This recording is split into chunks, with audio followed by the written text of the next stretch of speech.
আমাদের কাছে অনেক রোগী আসে যে ঘন ঘন প্রস্রাব নেবে বা পেশাব পড়ার পরে সমকমে পেশাব শেষ মাইন্ড এরকম একটা তার রঙের ধাবন।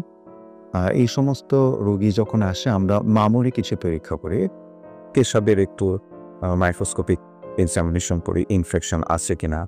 একটা আল্ট্রাসোনোগ্রাম করি। যেই পরীক্ষাটা দিয়ে এটা পেশেন্টের কোনো একটা কি হয় দুধে এটা দিয়ে মধ্যে ছবির ভেতরে তার পেশাব রয়ে দিয়েছে কিনা। আরেকটা জিনিস হলো আমরা ইউরোপ্টোমেট্রির মাধ্যমে পেশাবে স্কিপটা বেশি।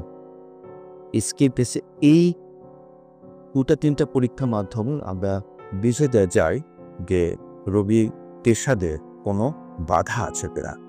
এটা বোঝার পরে যদি এইগুলো সব পজিটিভ হয় তখন আমরা যেটা করি যে ফ্লেক্সিবল সিস্টোস্কোপ। ফ্লেক্সিবল সিস্টোস্কোপ হলে ছোট্ট একটা যন্ত্র, চিকন একটা যন্ত্র যেটা পেশাবের রাস্তা দিয়ে ঝুঁকিয়ে দিয়ে পেশাবের রাস্তার ভিতরে কোথায় বাধা আছে সেটা আমরা সরাসরি আমরা স্ক্রিনে রেখে ডায়াগনোসিস করি। এটা দেখার পরে আমরা তখন একটা স্পেশাল এক্স-রে করি।